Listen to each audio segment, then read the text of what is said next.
नमस्कार। अब तक की सबसे बड़ी और जरूरी खबरें आपके सामने।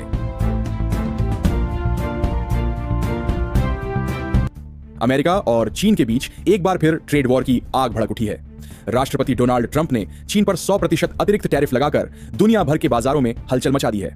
दूसरी ओर चीन ने भी जवाबी हमला करते हुए 1 नवंबर 2025 से अपने लगभग सभी उत्पादों पर बड़े पैमाने पर एक्सपोर्ट कंट्रोल लागू करने का ऐलान कर दिया है।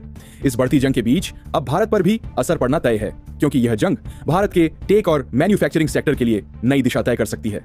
रिपोर्ट के अनुसार चीन का नया नियम इतना सख्त है कि इसमें कुछ ऐसी चीजें भी शामिल हैं जो चीन में बनी ही नहीं है। अमेरिकी राष्ट्रपति ट्रंप ने इस कदम को नैतिक अपमान बताया और कहा, चीन ने व्यापार में बेहद आक्रामक रुख अपनाया है और यह योजना उन्होंने सालों पहले से बना रखी थी। ट्रंप ने ऐलान किया कि अमेरिका अब मौजूदा 30% टैरिफ के ऊपर 100% अतिरिक्त शुल्क लगाएगा। इसके साथ ही 1 नवंबर से सभी महत्वपूर्ण सॉफ्टवेयर पर निर्यात नियंत्रण भी लागू किया जाएगा।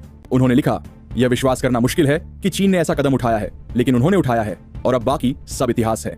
ट्रंप ने एक अन्य पोस्ट में कहा कि चीन रेयर अर्थ्स से जुड़े हर उत्पादन तत्व पर नियंत्रण लगाना चाहता है, भले ही वो उत्पाद चीन में बने हों या नहीं। उन्होंने चेतावनी दी कि यह कदम वैश्विक बाजारों को अवरुद्ध कर देगा और कई देशों की अर्थव्यवस्थाओं को हिला सकता है। हालांकि ट्रंप का दावा है कि अमेरिका की आर्थिक स्थिति चीन से कहीं अधिक मजबूत और दूरगामी है और वे इस चुनौती से निपटने के लिए पूरी तरह तैयार हैं। ट्रंप ने साफ किया कि उन्होंने राष्ट्रपति शी जिनपिंग से बात नहीं की, क्योंकि ऐसा करने की कोई वजह नहीं थी। अब सवाल यह है कि एपीईसी समिट में दोनों नेताओं की होने वाली मुलाकात पर भी सस्पेंस गहराता जा रहा है।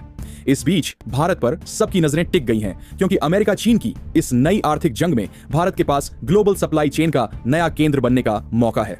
टेक्नोलॉजी, रेयर अर्थ्स और मैन्युफैक्चरिंग सेक्टर में भारत का रोल आने वाले महीनों में तय करेगा कि यह ट्रेड वॉर दुनिया को तोड़ेगा या भारत को नया आर्थिक मोर्चा दिलाएगा।